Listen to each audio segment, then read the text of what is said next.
And we are live. Good evening, ladies and gentlemen. Welcome to Bigfoot Odyssey's Researchers Report. I'm your host, Kerry Arnold, and my special co-hosts here with me, my lovely wife, Linda. With me, as always, you are the producer and co-host of the report, Miss Daniela Iolo. You tired? Tired tonight, yeah. Had a long week. It's only Wednesday. Yeah. What was that? I don't want to say it. I don't want to say a bad word. I was going to say something George Carlin said. I better not do it. No. But our guest for tonight, he was with us for a little while Sunday night on the Late Show.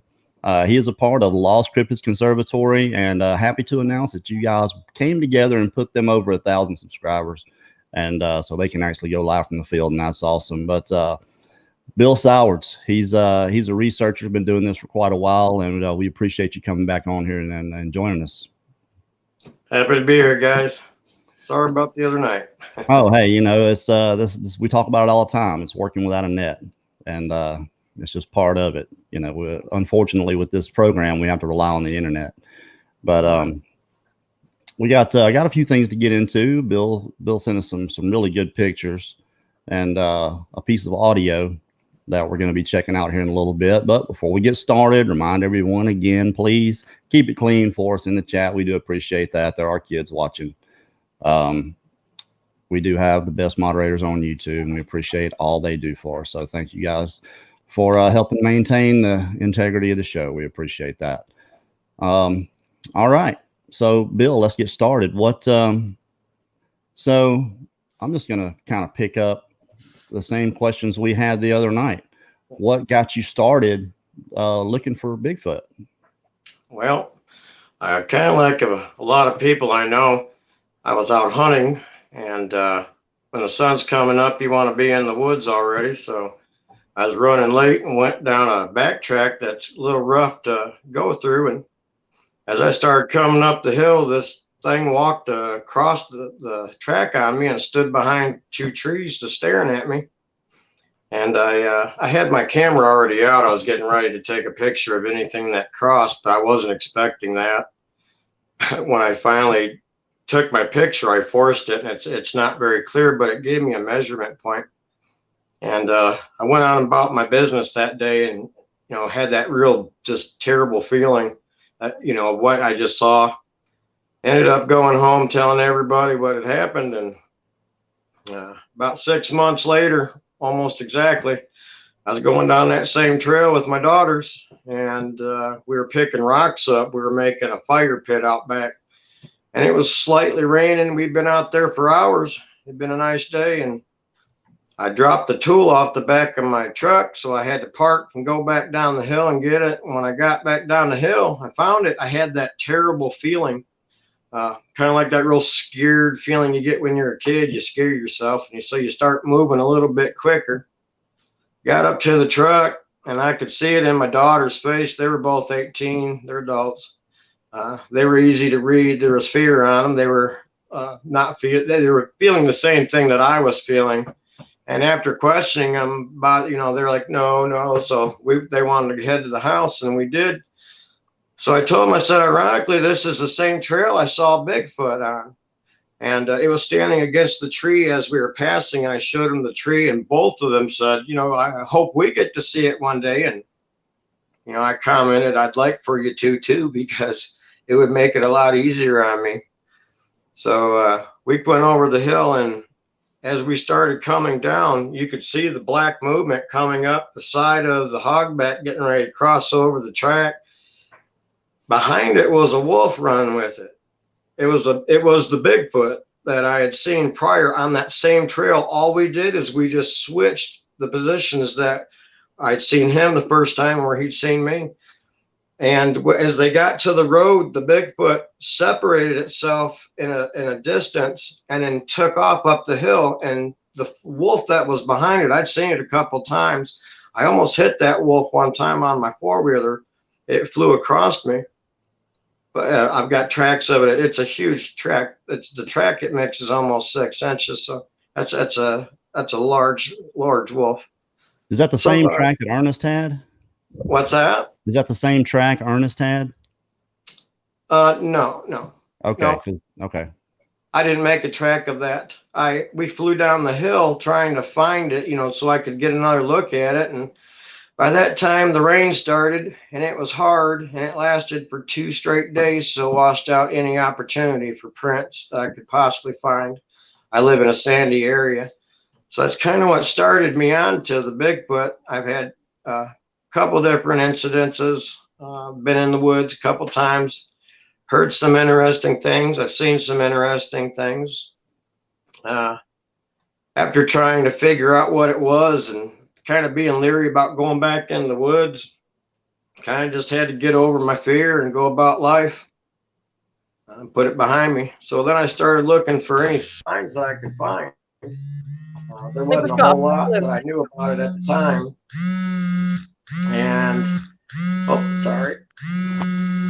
And I started finding little evidence here and there. And then I started going to some of the different conferences, just listening to find out what I could about, Bigfoot and habits and things like that. But I wasn't getting the answers that I was looking for.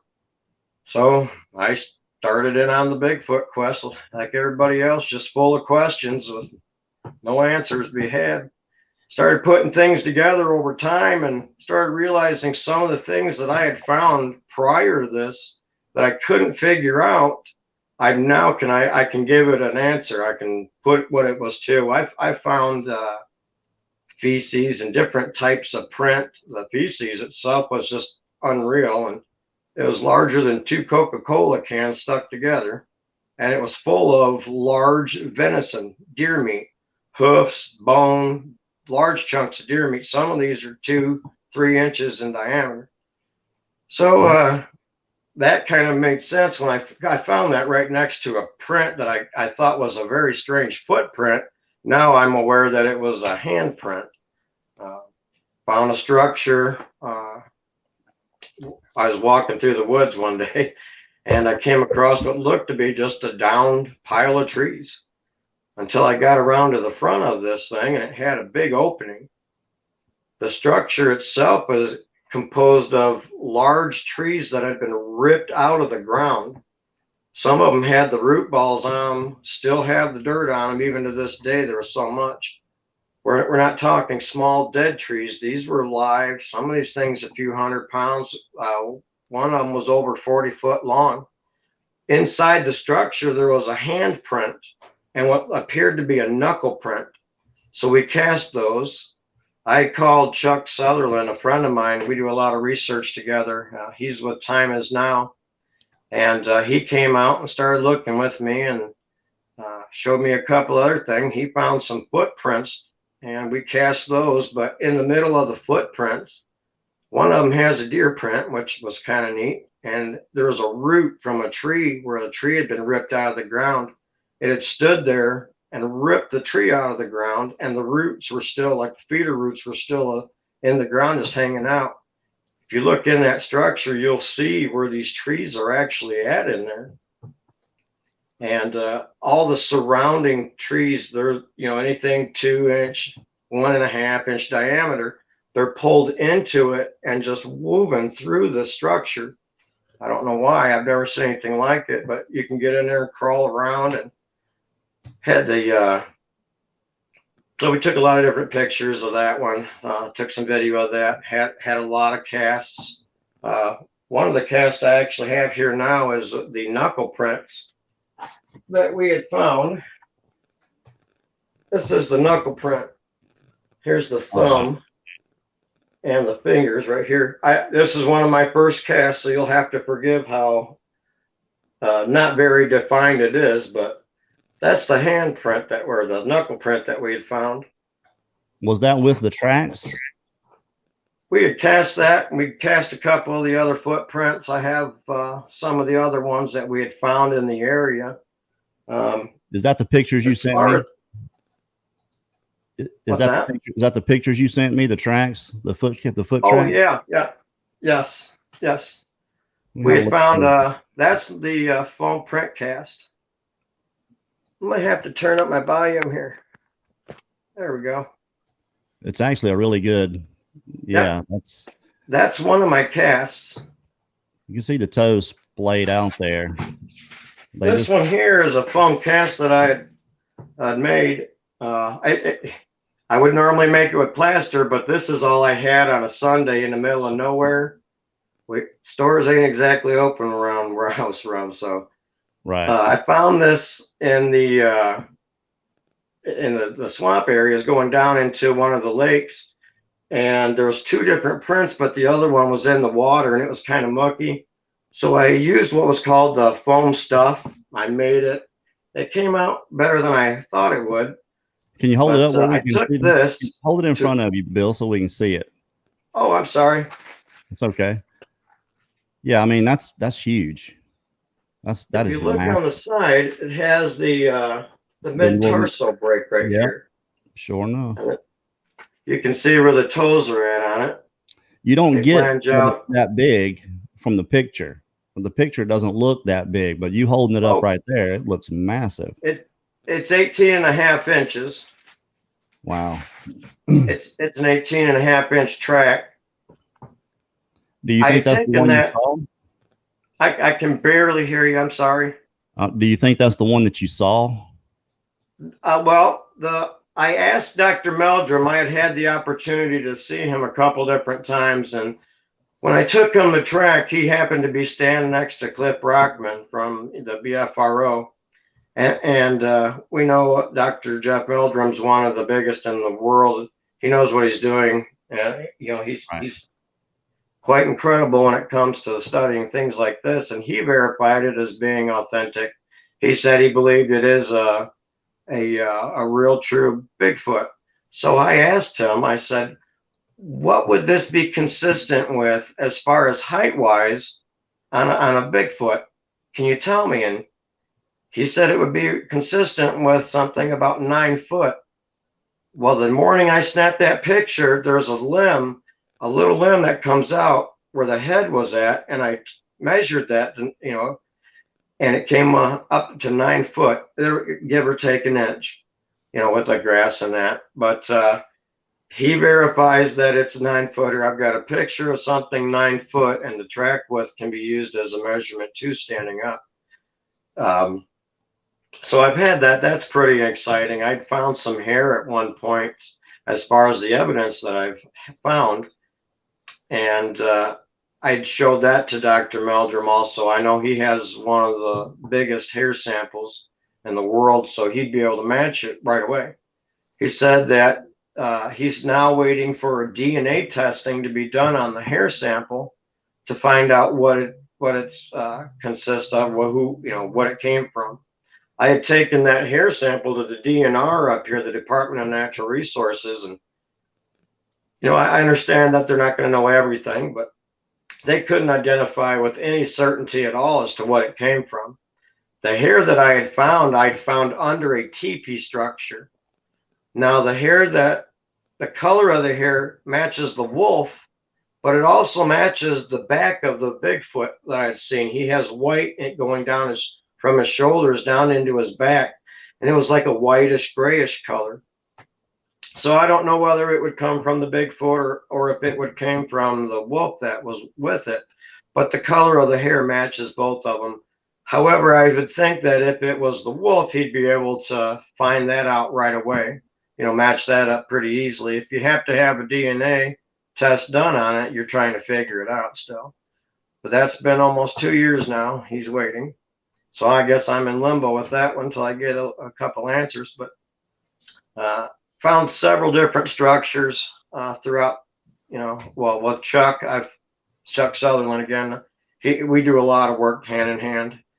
We go out, also with the Lost Cryptid Conservatory. Always a pleasure to go out with them guys. I do a lot of work with a couple different groups nowadays. But when we've come across a lot of different structures, I didn't know anything about all the stick structures for a while until I'd met him, and he kind of showed me along the way a little bit what people are calling, Bigfoot structures. So after he's showing me, I'm realizing these are everywhere around me in just a couple areas. You get out of these areas and you don't have that same type of structures. It just a couple different the areas. My area that I hunt in and I go Bigfooting in, or if you want to call it Bigfooting, they're sectioned off. Each section has, you know, a different type of tree, whether it's poplar, maple, or whatever, red pines. When you get to certain areas, obviously the trees are going to fall differently. You're going to have deadfall from different things. Your cluster trees with your maples, so you'll get sticks that, you know, collaborate together that just fall and they look like a structure. I don't pay things like that a whole lot of mind. That to me is natural fall. But if you have to physically put something in an area or make it bend a certain way, that I give a little bit, you know, a little bit more notice to. I'll pay attention to it and I'll try to figure it out. If I can, I'm going to start looking around the ground, looking for tracks or any other kind of signs, hair samples. Like, you know, if something has hair, like when you brush your hair or just go like that, you're going to leave hair. Right. Everything leaves hair that has it. So you just got to find it. So I'll look to see if it left it on a stick or a limb, or if I can find something on the ground. But, you know, I've not been real successful at that other than finding bear hair. You can find bear and deer about anywhere nowadays. Well, one thing, Bill, before Daniela takes over, what do you think's going on with this wolf? Now, do you think this wolf was in chase, or do you think it was with this creature? I honestly, I raised wolves when I was young.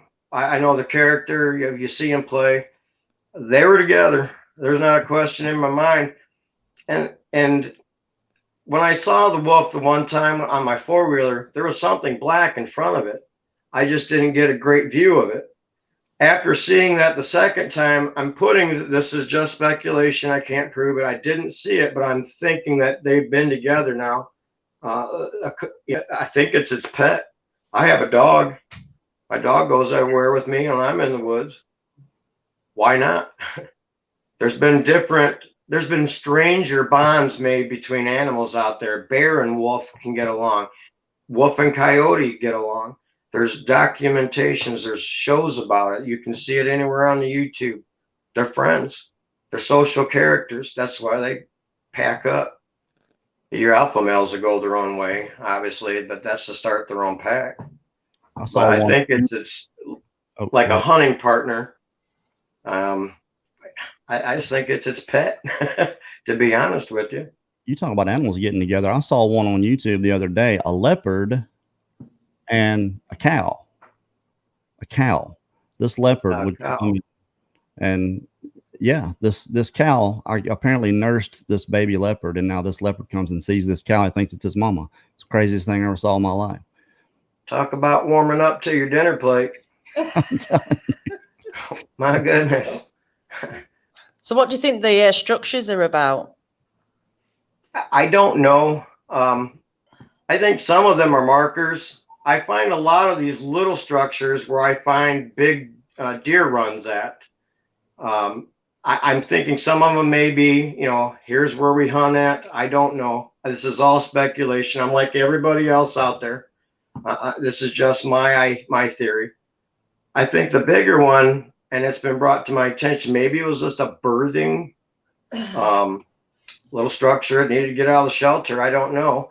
Or maybe it was building a new home and I walked in on it and changed everything and it didn't feel safe anymore. But where that main structure is at is in a lull, and that lull is a huge deer run. They pass right through there. That's why I got the deer track in the same step print as the Bigfoot print. Right. So you sent some audio. Should we play that?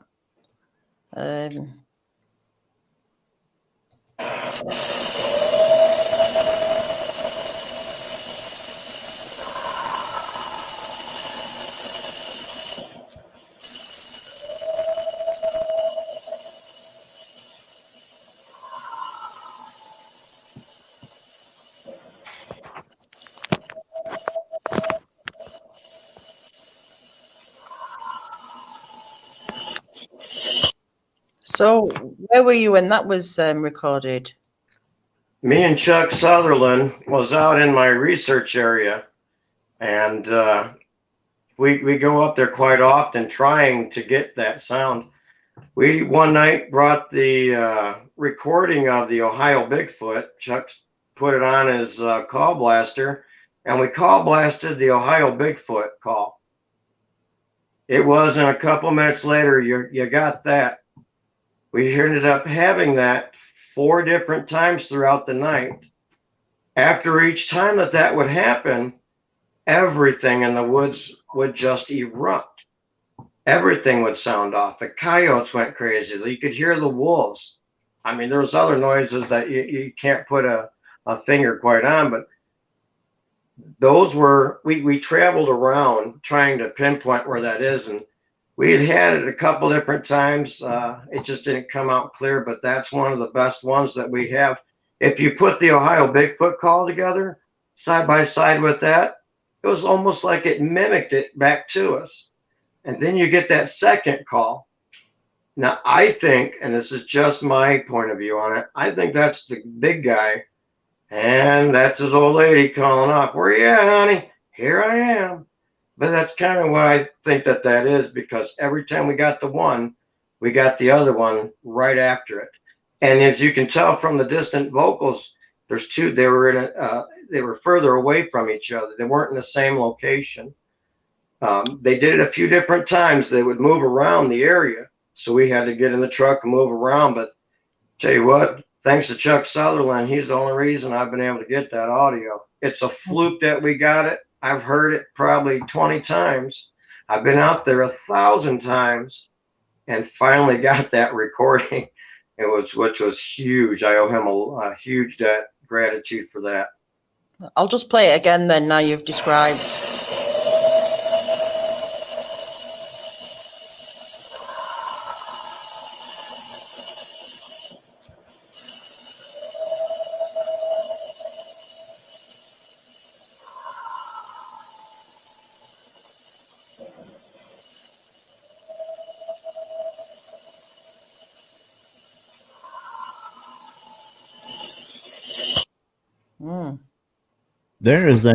There's a video. It's called "Screams Caught on Game Cam, Georgia 2013," something like that. That reminds me a lot of that yell that you hear after the long whoop. Yeah. I mean, it's almost obvious to me that I'll have to check that out. Yeah, yeah. I'll send you a link to that too. That'd be great. It's crazy. It's got that tone that that a person just can't do, that I've ever heard. No. It's kind of scary out there when you hear that all around you. Oh, at night? It's so quiet out there. So what else have you experienced when you've been out? We had a couple different things happen to us. Like I said, I've taken a lot of people out in the woods, and you get a glimpse of something that stands upright in the trail and then walks off. All you're seeing is a black figure. You get down to where it was, can't find anything, on the trail because of the conditions of the trail. But you get rock clacks, and then you get it on the other side of you, another set of rock clacks, and then everything goes quiet. Little things like that. But that could just as well have been a hunter, I guess. But it didn't seem that way at the time when I've seen it. I've heard the whooping. We had an experience. My wife and I had went out, and if you have kids, you know how important it is to get away from those kids for a minute. Called sanity. So we were getting away just for the evening, just to camp out. We made a little campfire, and we were trying to relax and just talk. Well, I started to call to get the coyotes going to see where they were at, or if they were still in the area. And they started doing their location call. They were hunting. If you've been in the woods enough times, you know what the coyotes are doing. If you've seen them, you know what they're doing by just the calls that they make. But all of a sudden, they went from locating their food and then going quiet to that aggressive attack again. But this time they were being killed. If you ever spanked your dog or something like that, or heard a dog get hurt, they let that yelp out. I mean, it's pain. You know that sound. Every one of these were doing that, and it was one at a time. They were just dying off and going silent. After that, we heard and I can't even come close to it because I felt it more than anything. The loudest roar, like just a huge roar. And we got out of there at that point, and we went home, and that was it, end of our night. So I called a buddy of mine and told him what I just heard, and he says, well, I tell you what, I'm going to come up there in a couple days and with a buddy of mine. So they come up and we head back out there, and I'm loaded up to the gut with guns and whatever else I felt comfortable with carrying on me that night. Me and one guy take off into the woods. My wife was sitting back at the camp with the other guy, and we're gone maybe 15 minutes. We start hearing gunfire. So I run back to the camp, and they're scared and tell me that they heard a big crash. They turn around, and this tree that was standing up was pushed over into the only, at that time, only way out of this area. We're in a dead end, and it's swamp on one side, and you have to get back out of it through that road. They said they saw something go past it in the woods there. It's dark at that point, but they couldn't identify it, just big and black. So I took my flashlight and I went over there. I shined down on the ground, and you can see large indents on the ground where it's something really heavy. It pressed that grass in about a 6.5 inch or 6.5 foot from each other. And it went right back into the woods. Well, we're trying to, at this point now, we're going to focus our attention, get the tree gone. We need to get it. We want to move now. It had circled around us, and there's a huge thicket. You cannot see through this thing, period. And it stood there grunting and moaning, groaning to get us to leave. Well, we were trying to do just that, but we just couldn't do it fast enough, and it was just terrifying. And it took a long time before we went back out that place. I don't go out there alone. Not big at night very much out there no more. We've seen and heard other things in that one particular area. We were chopping down tree. I need firewood throughout the year, and my son and I were cutting up some wood that had fell, and there's a shadow over there in the wood line. Just look at black shadow. You know, if you look in the woods, you're going to see them everywhere. And it, for some reason, that one just kept getting my attention, that one black area deep in the woods. Turned the chainsaw off, and my wife and my daughters come around the corner off the trail, and they're playing and yelling and, you know, having a good time. And then you could feel this thump. The only thing I can compare it to is a horse. We've got horses, and when they run past you, you can feel that ground move, but you got to be heavy to do that. Well, when it jumped, you felt that hit the ground, and that black shadow disappeared. You could see the tree again that was in there. Now, that was uncomfortable, but that's the same area, exact same trail where we found the feces, where my son and I saw just through a sliver of a clearing, a black, something black go through, but it was higher up off the ground. It was about 6 foot, and a bear ain't going to do that. You'd see the head and the ears on it. We have all kinds of bear around there. So, I mean, I'm pretty used to seeing those. Screams and yells. We get quite a few screams and yells. A lot of people that have been out there. We had a deer hunting camp where we had a lot of people. These are all police officers and, you know, firefighters. So I kind of take them at the word when they're seeing things and hearing things. And a couple of them have told me some stories about the area being there. You know, little things like that. Other than the hair sample that I've got, a couple prints, pictures of structures, some audio. That's about all the evidence I've got. I haven't found that one piece. I've got some video of through a trail. It was actually a GoPro a friend of mine had on. And when you look up and you can see he scans across the clearing, there's nothing there. Looks back down. We're looking at what looks like to be a print. He lifts his head back up and spins around again. Now this time, as it goes across the clearing, the camera catches a real tall black figure going like this. You can see the arm reach back out and go back behind the tree line. We didn't see it at the time, but we saw it afterwards. We had been hearing something shadow us for like an hour in the woods. We didn't have no stinky smell like people describe as a skunk or something like that. But there was a strange odor that we kept noticing that I'm not familiar with in that area at all. So it's not a plant or a tree or something like that. I would have noticed. I'd know what it was. But you know, there's just things like that I've had throughout the years. A couple decent pictures that, if you ask anybody else, they'd say it's just you know, black shadows. So I don't ever want to bring anything out unless it's, you know, definitive. Unless I can prove it, somebody's authenticated it. Otherwise, it's speculation and just something for show and tell. But I got a couple decent things throughout the years with help of a lot of different people. I've hosted a couple different outings. We're always having outings in my area. I want people to know what's out there, so I bring them and show them what I've found and let them see for themselves what they can find, and hopefully get that, you know, the sighting that somebody's looking for, or just to hear this thing. I've had a lot of people out there that's possibly seen, you know, it's just so hard to say 100% when it's dark what you're looking at. So it's just speculation.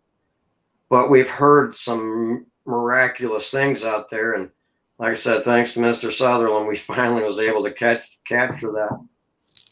I've had a couple different things we've done out there. Is we have like the Time Is Now campsite. We had our annual campsite last year. We bring people out for the weekend, show them around the area, sit and listen, tell stories, and have a great time. Met a lot of good people through that way. I've started recently speaking at a few of the different conferences in my local area. I don't travel far, just through friends of mine that I know. Hosted the BFRO, got a hold of me. They wanted to come look at my area. They've already took my my sighting down. I have a BFR report. It's 57401. It talks all about the incident with me and my daughters and the things that we had go on. And the local Michigan BFRO guy came out and asked me if I'd, you know, host their first ever Michigan BFRO camp out. And he came out, looked at my evidence, and saw everything I had to see. Showed them the structures that were built, and that was it. So I hosted them. Had a really good time there. I think I'm the only person to do that in the state. Anyway, and I've been able to go out in the woods with quite a few good people. So I've done and seen quite a few different things. But we've had a bunch of different encounters. Some of the things that I don't put, like I said, I'm not everything is Bigfoot kind of guy. I don't walk out there, see a stick laying on the ground and crossed over and say Bigfoot made that. I don't do that. But if I find something that I can't explain, or that it would take something physically to do with strength, more than I can, I'm not a big guy, so I'm not saying anything big, but if it takes a lot of strength to do, you know, like a structure or a placement of a tree or something like that, then yeah, I'll attribute that to Bigfoot or Sasquatch. Found a couple little footprints at one point. They were not a bear. Everybody's crossed between the bear and that, but the extension on the padding is just wrong. It's not a bear. So I found a couple little smaller things in that over time in my area, but with the help of a lot of different people, I mean, like Chad and Blake, Linda. There's so many people. Chuck Sutherland. I can go on and on and on. Rich Myers. Like I said, he's been a huge help with a lot of things, trying to figure things out. Ernie Fargo, there's another one. He's got just an amazing amount of data.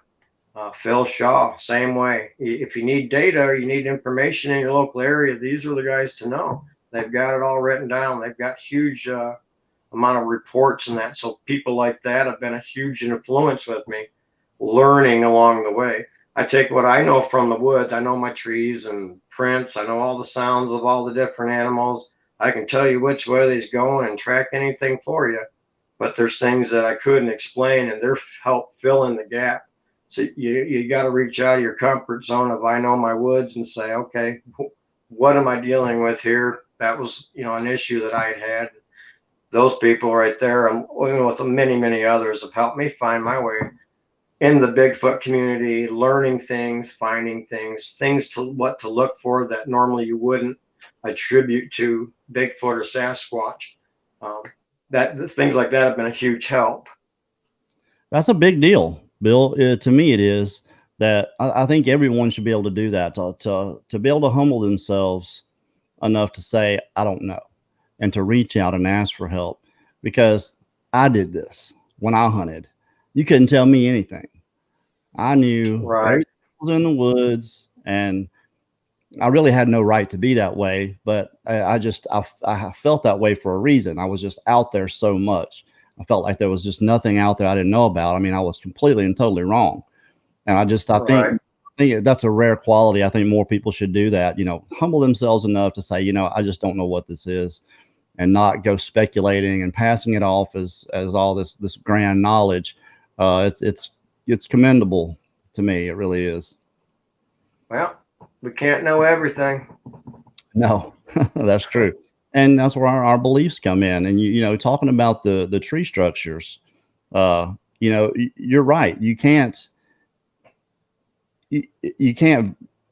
validate, try to validate every one, but you got to look for the other things, the other signs, in order to say, okay, yeah, this could possibly be a tree structure because there's this other activity going on here. I think if you're a researcher in a particular area and you're not getting anything and you're finding this deadfall or whatever and calling it a structure, I think you're lying to yourself a little bit there and not really using critical thinking. I think to validate the structures, you should have the other things going on there also. Oh yeah, it's like knowing your woods. You got to know your woods. It's one of the things in life that always seems the same, yet it's changing every single day. Maybe not in placement, but things are changing. And if you're looking, you'll see the different changes. If you're familiar with anything, you'll know when something changes. It's like going in your bathroom and moving your hairbrush to the right side on your wife one day when she's looking for it. She's going to know where it's not where she put it. Well, it's the same thing. If a tree's sitting over here and this is a redwood and it's stuck over here in a poplar, field, that didn't get there on its own. It didn't fly itself in there. Something manually put it in there. So knowing little things like, your trees, if there's a structure sitting underneath the tree and it's all fallen there, and nice little mound, a lot of trees will deadfall that way. But if the sticks don't match the tree, then you start wondering why they're there. I always tell people to look up. First thing, look up. You'll find a break somewhere, or you'll be able to match that. Know what trees you're dealing with. Know the difference between your oaks, your poplars, your maples. Know the trees in your area. You'll be able to tell if they fit in there, if they're supposed to be there, or if they were brought in by something other than just falling down by the wind. Hey, A lot of that'll even contribute to human. Oh, Val Savala, we've had him on. We'd love to get him back too. He was great. But real quick, we had lost YouTube, had been down for a little while, and we just got it back. So and you guys should be able to go back and rewatch what you missed. But for those that are here now, can you show us that track cast again? And then we'll that audio one more time for the ones. I'm having a hard time with my audio. You might have to turn your volume up there, Bo. This is the cast. And that's 18.5 inch. 18.5 inches. I had sent, I believe, the picture to you of the original. I originally found it. It was just a mud print. Behind this cast, or the prints, I found a jawbone that had been chewed on, a mandible bone from a deer, and a bunch of deer hair all up and down the trail that this came off of. Now, it could have been there beforehand, but I just think it's interesting to find this and then find all that with it. Oh, that's magnificent. I mean, that's one of the better ones I've seen. That's hard to question. Some of the other ones we see are, ambiguous. I'll say right. Really not. That looks because you can see the mid-tarsal braid, you can see all the toes splayed out. It's a great track. Plus, it's got a lot of depth to it. Right. What was nice is having Dr. Meldrum. He say, "Yeah, this is real." Right. That's like being verified, sealed, or big stamp of approval. Mm. The pictures are just of that cast, but Daniela will play that audio for us right now, so you guys can hear it. Oh, gotcha.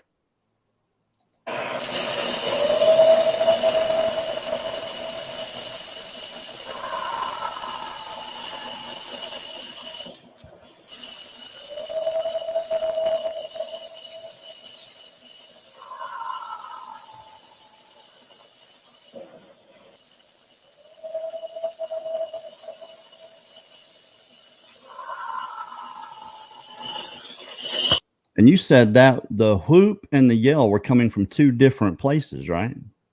Correct. They were different distances apart from each other. We had Chuck put his phone up on the hood of the vehicle, and we were having an issue with the recorders that evening, so we were having to use his phone, and we got that recorded. We had that a few different times that evening. Not all at once, but that would travel. The call wasn't always in the same spot. We'd go over by that area and it was over here, but you'd get the one call and then that call would follow it. After those two calls, like I was saying, everything in the woods just erupted. It made for just such an interesting evening. I've heard that call. I couldn't tell you how many times, but like I said, just getting that recorded was huge for me. You can't just go out and make the woods do that. We got a buddy of mine. His name is James. James, we call him the kid caller. He's the only person I know that can get everything else in the woods just to start screaming. When that kid calls, the woods go crazy. It's the neatest thing you ever saw. We played the Ohio Bigfoot call, and that's what got that response throughout the evening. Wow. Yeah, we've heard. We had on. Is that not the guy we had on? Yeah, that's kid caller. He was on. He was on here when we did the roundtable at the conference. I don't think you were there, but we heard him. He's with the Lost Scripted. Yep, with Lost Scripted. We had him. We had him do a couple of calls for us. He's good. He's got some. Good. You get him out there, he can send that echo up, and he's got that pitch that things seem to respond to, whether it's a wolf or coyote or birds or whatever's out there. He gets it to go. It's quite nice to have such a wide variety of people to go hang out with in the woods. Like I said, I hang out with a bunch of different groups. Time Is Now, the Lost Cryptid Conservatory. I'm out there by myself. I'd take anybody in the woods who wants to go. But the camaraderie is one thing. Having the knowledge, which each of these groups is just huge. I bring a small part to a big mystery. I don't have a whole lot to bring forward. I'm not claiming to be an expert. Personal opinion is I don't think there is an expert when it comes to Bigfoot. In order to be an expert, you have to study something, watch it, see what it does. We don't get that opportunity. They're too elusive. Yeah, I think they let you see them, and then that's about all you're going to get. Yeah, and a little bit of evidence. Larry M wants to know what that cast is made of. It's called the foam stuff. It's an insulation foam. Like I said, I don't live near a whole bunch of stores or whatnot. And on a Sunday evening when you're out and you find it, I spent probably 6 hours going to all my friends and looking at all the local stores, couldn't find no plaster, and ended up with that. But it made a decent enough cast to pick up enough detail. I wouldn't suggest people do it because it's fragile. It doesn't take very much to do that. Right. Looks like you've had an issue there. So plaster and let it dry. Hobby Lobby or Michael's, they usually have plaster if you got a Hobby Lobby nearby. People are starting to ask questions, so we're going to take some questions from the chat. Real quick, I want to just remind everyone, we were going to do this last night with Bill, and I had to call him because I forgot that I had an interview to do with Blue Falcon Radio podcast. The guys, there is 3 police officers in Nebraska. They called, wanted to do an interview. So I did about an hour and a half with him last night. Go check out Blue Falcon Radio. I'm not sure if my episode's out there yet, because since we just did it last night, it could be. I don't know. I haven't looked, but make sure you guys go and check them out, because they're just really funny. These three police officers, and they all work the same shift, and they're really cool guys. I'm leaving tomorrow. Linda's not going to be able to make this trip. She's got to work. But Brad, my co-host for the Late Show, Brad is going to go with me. I'm going to drive to Dallas, pick him up, and we're going to head north to film with Livewire. We're going to film there for 2 days, and we're going to tell his Odyssey. And I don't know if everybody knows that that Mark Copeland and his family have moved from there because of all this activity that's going on. That's what I'm gathering anyway, from what I'm reading and the way some of the things that he said. I haven't confirmed that for sure, but to me, that just speaks volumes about what's going on there, and it's going to be a great story. I want to give a shout out to Roxanne Corries. She's done us a big solid.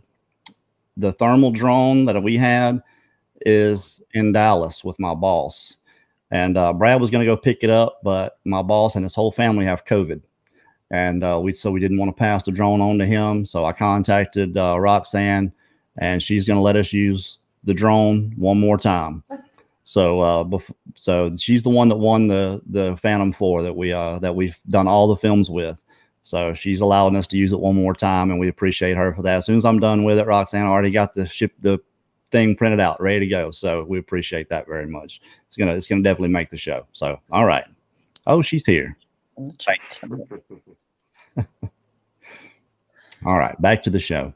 Do we have some questions up there, Daniela? I don't think we have, actually. I don't think they got in time to get a grasp of everything. I've got a question.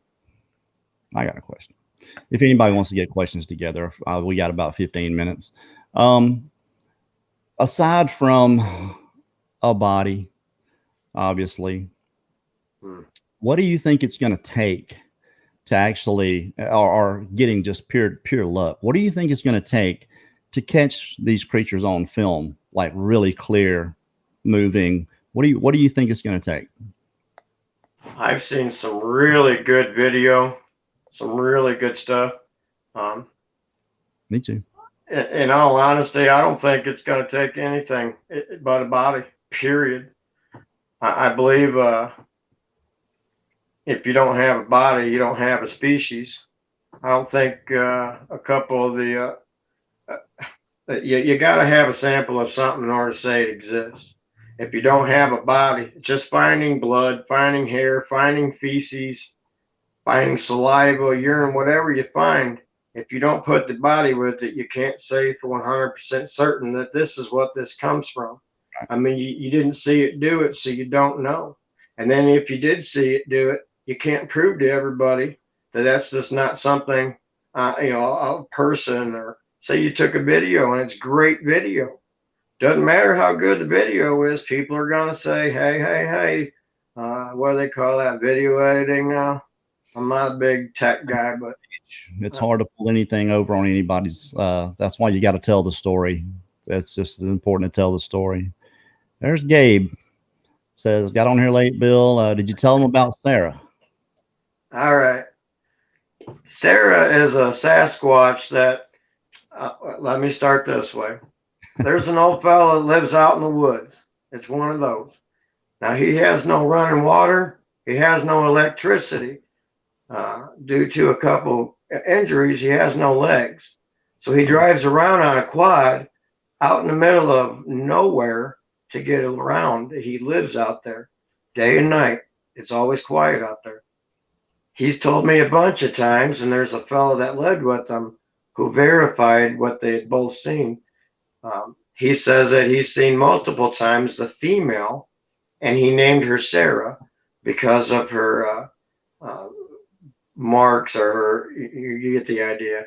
He could tell that that was a female. So they named her Sarah, and they have, I guess, pictures of the handprints that she had put on there. They were telling me at one point, I think she lives up here. So we went up there, me and buddy of mine, James, and sat there through the night and heard a couple interesting things, but just it wasn't close enough to get it on the audio. So, I guess it's not worth mentioning, but Sarah is a female Sasquatch that they believe is the female partner to the one that I've seen because they're on the same trail. When he's seen her, she was crossing back to the trail. When I'd seen the one that I saw, it was on the trail. I believe they're right because at one point I was going down a 2-track, and right where they came together at, I found 2 sets of prints. The one was this one I had found earlier, and the other one was just a little smaller and not as flared out and not as big.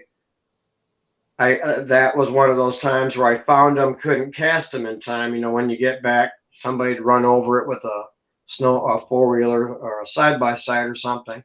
So I found a couple of them. I believe I found her print and this one's print. If you ask Rich, God rest his soul, that man would have told you she was the female companion to my Bigfoot that I've seen a couple times. But that's the story behind Sarah. Do you think that's them on the audio you got there? You know what? I want to believe that, but I can't say anything. You know what I can't say yes because I don't know. You know what that audio sounds like to me? It sounds like me and Linda. Like she's hollering out the back door, Kerry, and I'm like, I'm coming. That's not how. That is what it sounds like. Like she's calling for him, and he's like, shut up. Right.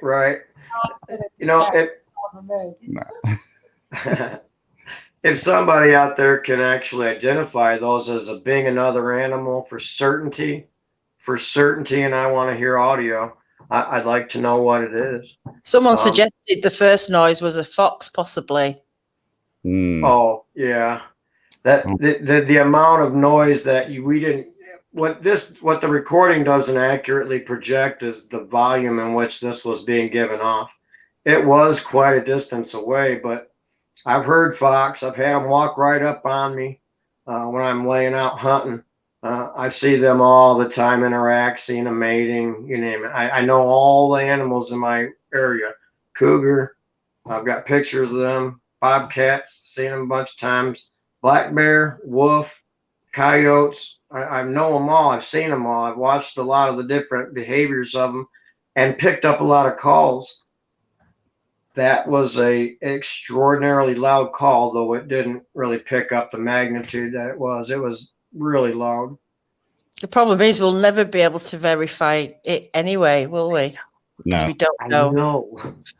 I want a video of it doing it.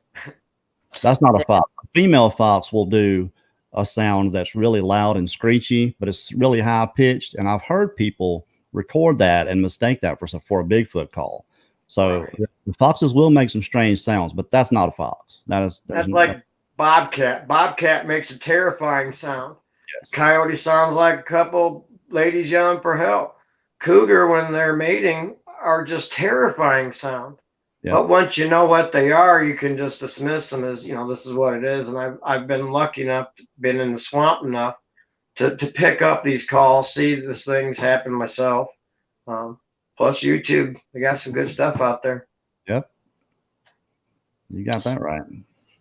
Yeah, it's like you were saying, though, unless you're videoing it and it starts off and you can record the audio and it can't be compared and the video is so good and it does something so fantastic that nobody can say, oh, that wasn't a man in a suit. It's almost impossible to prove anything.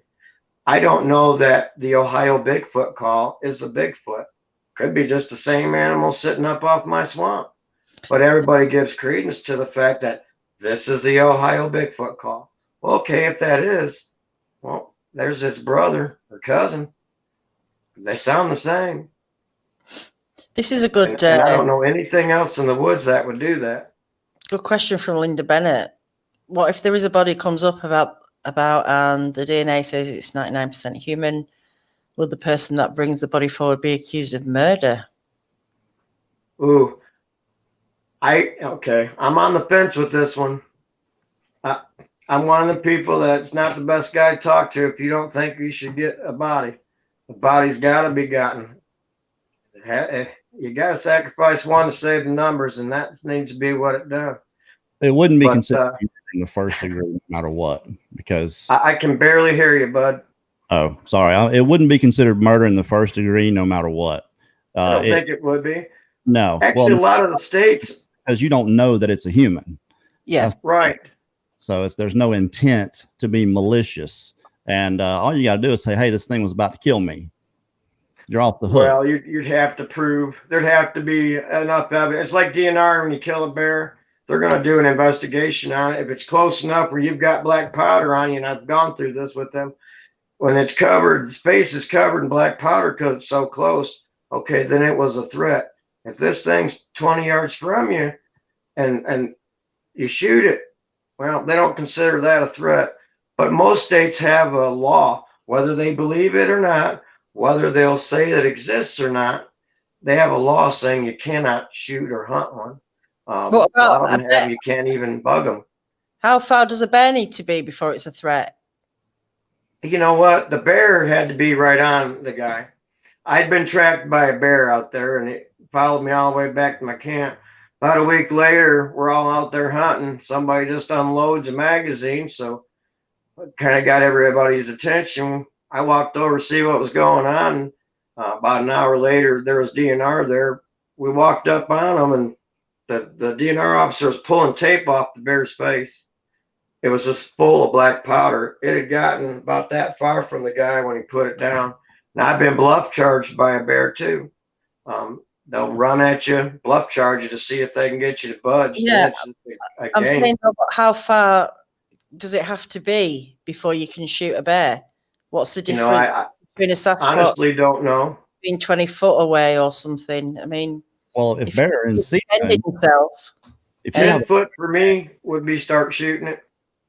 If you get within 10 feet of me and you're coming in, I'm putting you down. I don't know what anybody else would say, but like I said, you get a bear, you'll get a blunt charge. They'll stop. Then they'll go away. They'll back off depending on what you do. But you allow it to get close to you. How close do you allow anything to get to you? Well, bears move very fast. So if they're charging you, you better take the defensive. I mean, because if not, it's going to be you they're scraping up. Because once they start attacking, they're not going to stop. What's that, a Bigfoot? A bear. Yeah. You got to get in. Oh, no. Right. Once you run, it's like a wolf, a dog. They're going to chase you. Right. You're game at that point. The best thing to do is just make yourself real big. Stand your ground. The bluff charge will stop if they can't move you. Sometimes they won't stop. They'll just come in.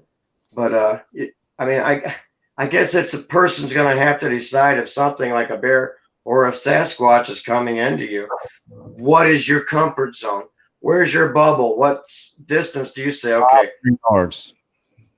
What's that? 500 yards. That's my comfort zone. 500 yards. That's good. That's just out of range. Laying him down at 500. It's going out. Yeah. That's good shooting. That's real good shooting. Well, I'm gonna have something that can reach out there if I'm gonna be out there. That's for sure. But when it comes to bear, you can hunt bear legally, but you got to have a tag, right? So, and it's got to be in season, obviously. So when it comes to bears and things like that, I don't think there's any jail time involved. That's like, what do you do with it after you do shoot it? What are you gonna do with it? You can't hide it. You can't carry it off. Who do you give it to? Who do you call? I'm going live on all questions. Jenny Metz. Go ahead, Dan. Tranquilizers would work on Bigfoot, Dogman, etc. Oh, wow. I guess if you've got elephant tranquilizer. What I saw was just so big. I mean, literally so big. And you'd have to be ready for it if you did see it. Like I said, I've been out there 1,000 times.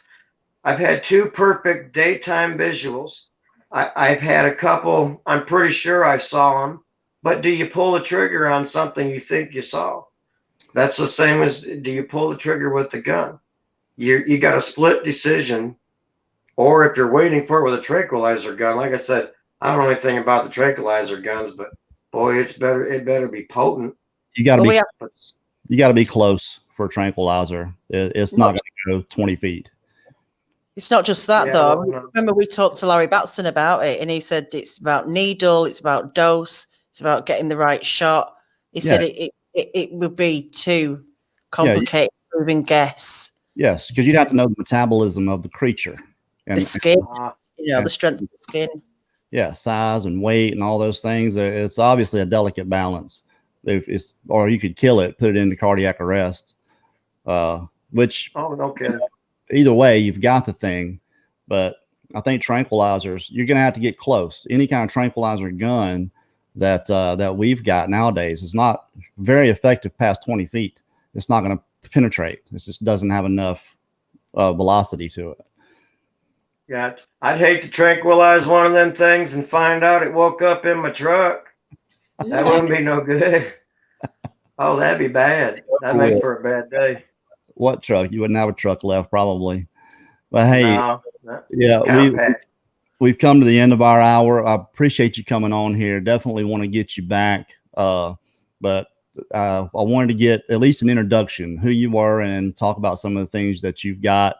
We're really glad you showed up here, and I'll be in touch because, like I said, I want to get you back on. Daniela, thank you for all you do here. Fantastic job as always. Sorry about the YouTube feed. There's nothing we could do about that. But if you guys go back and watch, it was really very interesting. The first part of the interview that wasn't live. Again, go check out Blue Falcon Radio. It's a podcast. I did an interview there yesterday. It might be up there. I don't know. But those guys are awesome. We're going to have them on at some point, too. They've got some strange, these are police officers. They've got some strange stories to tell about being around the rural areas of Nebraska. So leaving tomorrow night, not going to have a late show for a while. So I may see you guys here next Wednesday, right here, 7:00 p.m. Central for Researchers Report. Thank you all for coming. Y'all be good. Thanks for